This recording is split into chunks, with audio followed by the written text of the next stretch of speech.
home that had no religion whatsoever. So, absolutely, my dad was an atheist and my mum was an agnostic. So ready for the next one? Oh, I've got it, yes.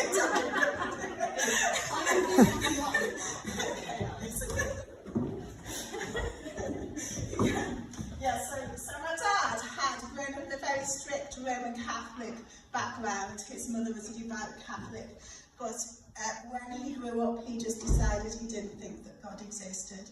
And my mum had gone to an Anglican boarding school. She went to church 3 times a day, and as a child, and when she grew up, she decided she didn't believe it. So they were united in one thing. They had a lot of disagreements, but they were united in that us children were going to grow up with no religion. And actually, amazingly, my dad became a Christian 3 weeks before he died. So that was absolutely wonderful. And my sister became a Christian. I think quite a few of you who come to this church and who go to our meetup group know Shirley, about 7 or 8 years ago. So I've been very blessed with my family becoming Christians. But you know, most of the times I'm ready for the next one, I promise. So, growing up, my dad was a real lover of the USSR, communist Russia. And he used to get really glossy magazines came through the door every single month, and they were full of wonderful pictures of Russian schools. And I used to, as a child, think, wow, I wish I lived in Russia. Which is quite surprising. When I told my children that when I was preparing this, they're like, whoa. But my dad, I suppose, you know, my dad really didn't want anything to do with religion. And when I was a child, I made lots of friends. Anyone knows me knows I'm a social butterfly. If there's anything going down, I would do it. Like, came home and said, Dad, can I go to Sunday school? He's like, no, you can't. I did also come home and say, can I join the Orange Lodge? He nearly killed me. But there was within me always something that really felt that God was true. Even though I had no religion at home, we had Christian assemblies at school, and I used to watch Jesus of Nazareth every single Easter on the television. And I used to watch this Jesus, and I used to think, wow, I really, who is he? And then I found out that Jesus was God. And then I remember thinking, well, Jesus of Nazareth, they crucified him. If they hadn't crucified him, with him being God, I could have met him now. And I was sad for about 3 years because I couldn't meet him. And I really longed to know Jesus. I remember being about 6 or 7 and arguing with my brother, and my brother was saying, God doesn't exist. And I was saying, yeah, I think he does. And he said, what if we're right? So that was the kind of home I grew up in. I was like 2 years old, and someone came knocking on the door, really angry, and saying to my mum, he was lying in the middle of the road, I've just nearly run him over. And he did it more than once, and he was always climbing on the roof of a bus stop, and he was just having meltdowns. I'm sure he had, you know, maybe an undiagnosed condition. And so during that time, as he got into his teens, he actually was expelled from school, and then he went to a school for children who had problems. We used to call it the naughty boys school, but you don't do that anymore. and he actually went there, and sadly he got into drugs and he turned to crime. And it was a really difficult home life. And my brother became a really serious drug addict. We lost touch with him on occasions, and in 2016 he hurt himself and ended up in the Broadgreen Hospital for 6 weeks with a hypoxic brain injury. And I remember, you know, praying with him every day, reading the Bible, and I remember sitting there at his funeral thinking, what is my only comfort in life and death? It's that I'm not my own. And actually, even in that situation, my hope is still in the gospel. That when I was praying with him, or that, you know, he had heard the gospel, he had been to church with me, that maybe he was saved. And I was, you know, a verse that's been very precious to me over my life is all things work together for good to those who love God. even when we can't see how. Anyway, the next slide. That's me and Martha, by the way. So at age 16, you can see it was quite a cheeky 16-year-old who would. At age 16, I did a very rebellious thing. Can anyone guess what it was? I went to church. And in that church, I found out that other people had a real relationship with Jesus, with God. And I was just like, whoa, it was just really exciting for me. And I remember going to an Easter service and the minister was preaching about Jesus dying on the cross, and he said it wasn't just his hands, he was pierced here, and he was describing it. And I sat there in that service and I thought, my sin caused him to die on that cross. Everybody here, they just set it up and they know that he's speaking to me. And it was really overwhelming. But you know something? I didn't immediately turn to the Lord. You know, instead, next slide. Instead, for the next 3 months, I did everything I could do to get away from God, despite all that searching. And I got a non-Christian boyfriend. I got a job working in a beauty salon. I know it's hard to believe it, but I did. They used to say to me, put more makeup on, Sylvia. And I actually sort of did this for 3 months, even though I felt God was near and I felt so guilty. But then one day, because God appoints everything, I'm walking in Southport with this boyfriend, who was a real scally, by the way, and his brother. And they started mocking some Christians who were preaching in the open air. And it just hit me like a thunderbolt. I was like, they are mocking the very Jesus that I love. And the very Christians who are his followers. And I felt so guilty. I went home. I came before God and I said, I am so sorry, please forgive me. And at that point, I met God. And all that searching was answered. And the amazing thing is, I woke up the next day and finished with my boyfriend. And he said, I'll come to church with you. And I said, I'd rather you went to a different church if you're interested. That was my heart. Sorry, I was like, I mean, it was God, because he was doing it just to deceive, you know. So, as a new Christian, no understanding of the Bible. I remember as a child, I thought Matthew, Mark, Luke and John was a children's rhyme. I didn't even know it was in the Bible. I was very black and white, and I thought, oh, well, now I know God, and now I know Jesus. Nothing bad's going to happen to me. How do you think that went? It didn't go too well, yeah. No suffering for Sylvia, no. And actually, the suffering started straight away because I was living in this very difficult home with a drug addict brother, and my dad drank heavily, and they would also mock me for being a Christian. So it was really hard at home. And then I was going to church, and I was ashamed of my background. Because, you know, my parents back then, my mum was like, don't you dare tell those people in that church your brother's a drug addict. And I would go in, and I didn't really feel like I fitted with church. I went to church, but I felt like I'm going for the Lord, I'm not going for the people, because I just felt like I just wasn't like them. I mean, all these Christians were so respectable, and they dressed so nicely, and I was wearing jeans and smelled of smoke, because my mum smoked. And it took me a little bit of time to realise the church isn't how you dress and looking all respectable. The church is made up of people who are forgiven by Jesus. So, next slide.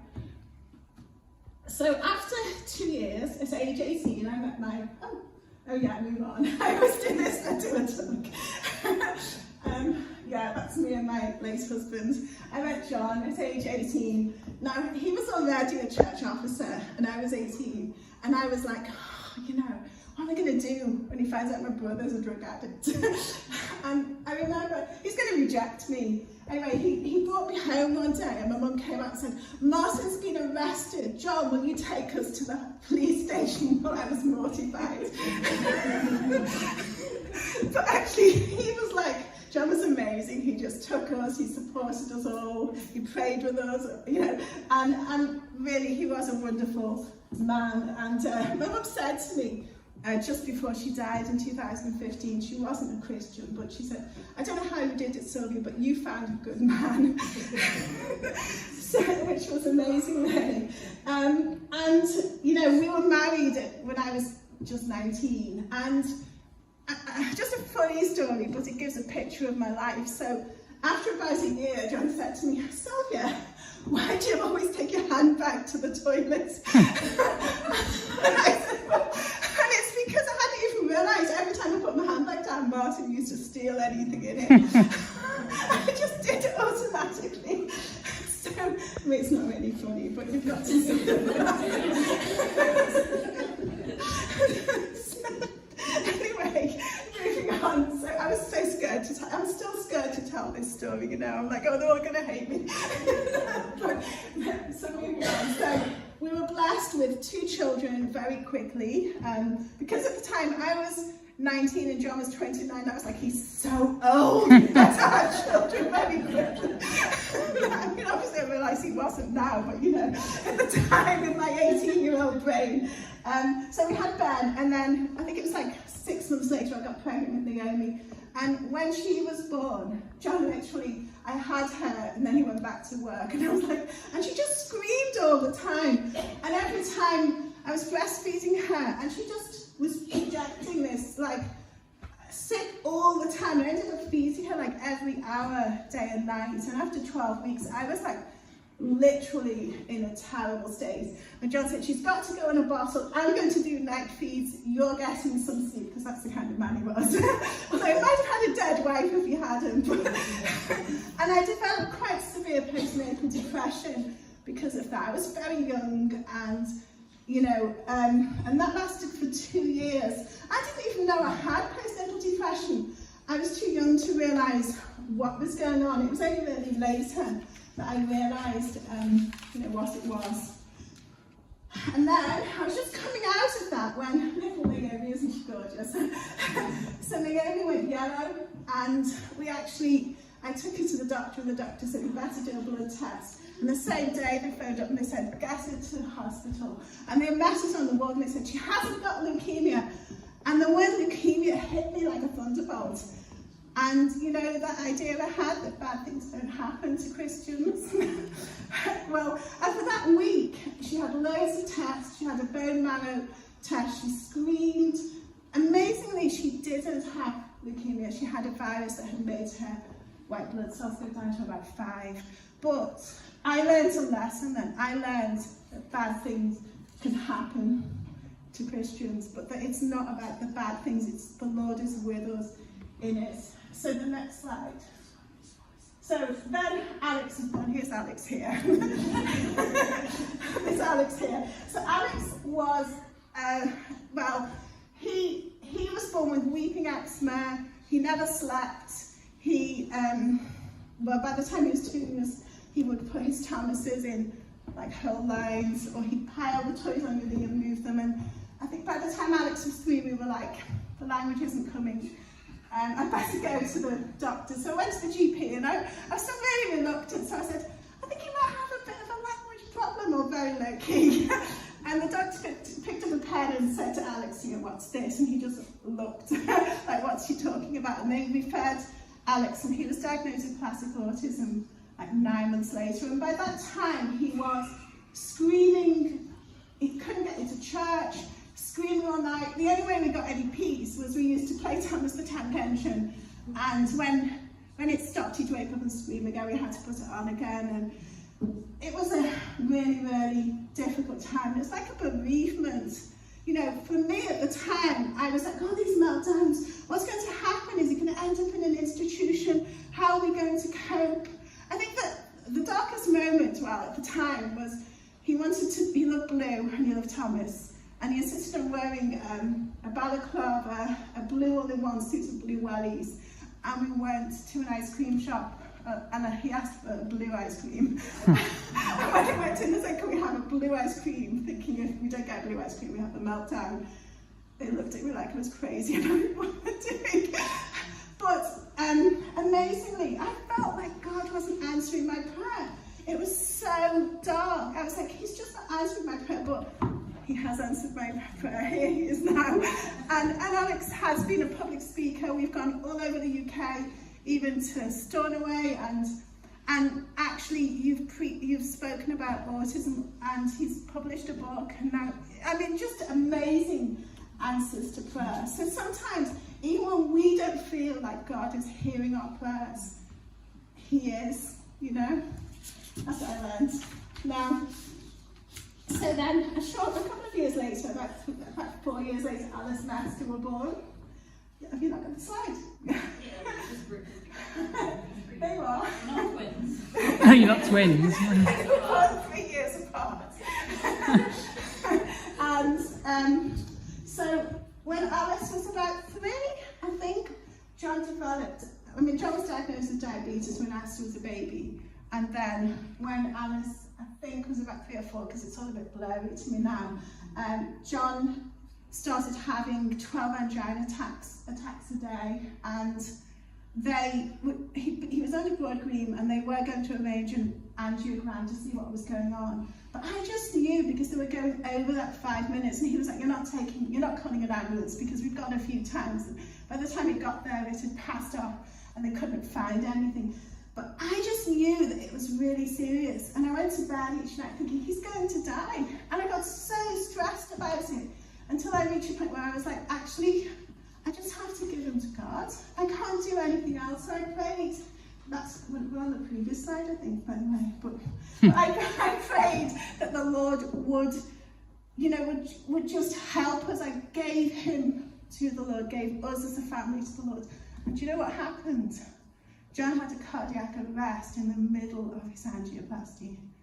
And a cardiologist was present, and they brought him back. Isn't that amazing? And they said he had a massive clot right under his heart, and he could have died at any moment. My instinct wasn't wrong. I'd given him to God, and he actually, was saved. And then, but there is a slight change with a cardiac arrest. It does affect your brain slightly. And, he was always a little bit more anxious, a little bit different. And then it was about 4 years later, he developed more heart problems. There are a lot of heart problems in our family, to be quite honest. And this time, he had to face another angiogram. You can imagine, I'm not keen on angiograms. And Alice was really sick at the time, so I think someone else took John to hospital, and we were like, it'll just be a routine. Surely the 1 in 500 chance isn't going to happen again, And then he actually went in, and he actually had a stroke to his left temporal lobe. And when I got to see him, he had no language. He had forgotten how to move the buzzer, but they hadn't said it was a stroke. They moved him into a cystic fibrosis ward, and they were like, no, nothing's happened. And every single day I was like, this man is a finance director and he can't even speak. You've got to do a full MRI scan. And after about 5 days, they listened to me. But during that 5 days, just before he went into hospital, 2 things happened that show that God goes before us. The first, I read a book by Norman Dodge called The Brain That Changes Itself, about neuroplasticity. And the second is that on the evening before he went in, there's a quote I read. I won't read it all to you, but basically said, well-meaning Christians say God won't test you beyond what you can bear. It's not true. He will test you beyond what you can bear. He will test you to the point where you're on your knees and you can't bear it, because only then will you call on him. So that was in my head, and the neuroplasticity. And I said to John, after he lost his language, I was like, don't worry, I've read this book, we can fix this. I know, I'm crazy like that. And actually though, because Alex had very delayed language, I did kind of know how to help with language. And we started in that hospital ward even before the diagnosis. And we discovered that if he wrote, as he wrote, he could actually, words could come out, even though they were very slow. And when he got the diagnosis, he was crying, and he wrote, please take me home, I don't want to go onto a stroke unit. So I just didn't have the heart to send him to a stroke unit. I felt that if you're actually that upset, you need to be with your family. So we brought him home, and I remember thinking, well, there's a verse, Lord, that says, if anyone lacks wisdom, let him ask. So I asked for wisdom, and I ordered books, and we obviously had a lot of the work we'd done with Alex, and we started working. And by God's grace, within a couple of months, John was able to start back at work. He was never the same again. You know, his emotional regulation was very, very different, and also his executive function was working at 10. Well, 100 is average, and executive function is the ability to plan. So things would happen like he'd pump himself full of insulin because he was diabetic, and then forget to eat, and then get so bad he was refusing to eat. And he did things like, oh, we need leeks, and then he'd go out and buy leeks, and then he'd come back and go, and then the fridge was full of leeks. I mean, it's kind of funny as well. But it was very, very stressful. In some ways, the husband I'd married was very different, and it was very, very painful. And I had to go through a grieving process when my husband was still there. So, you know, after that, and I've gone ahead, I think it was, well, during that time, I said I'd say this, and they'd given me permission, with the stress of her dad having a stroke, Alice went anorexic, and Esther's health got a lot worse with the EDS. And it was a really, really stressful time. And I remember praying to the Lord and saying, Lord, please, Alice hasn't been eating, please don't let him, because he was so sick, I thought he could die again. Please don't let him die until Alice is 16. And I remember feeling like God answered me. I know I didn't have any proof. And when Alice got to 16, I said to my sister, I think John's going to die. And she said, Sylvia, you're being silly. But actually, when she was 16, he had he had another heart attack and needed a heart bypass. And he actually, from then on, never really recovered. He got sicker and sicker until 18 months later, we paid for a private MRI, and they found secondary bone cancer. And he actually died when she was 18. And I don't believe that that was a mistake. I believe that God answered that prayer. So, what do you want to say? I said I would cry, but I've managed to keep it together for most of it. So what do I want to say? Grief changes you. And I'm sure, I know in this room, most people have faced grief of some sort. And there are no easy words for that loss. But in the middle of that pain, God taught me something that has stayed with me forever.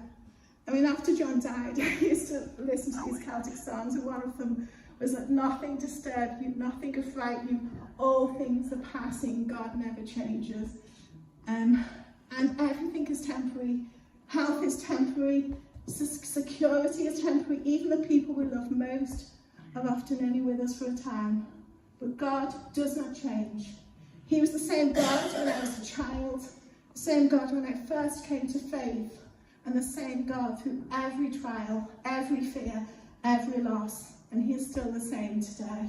And my hope is no longer life being easy. My hope is in him and in the promise of eternity. And if I could leave you with one thing today, it would be this. God is real. He sees you. He knows your life, every joy, every pain, every hidden struggle. And no matter how far away you may feel, you can call out to him, and he will hear you.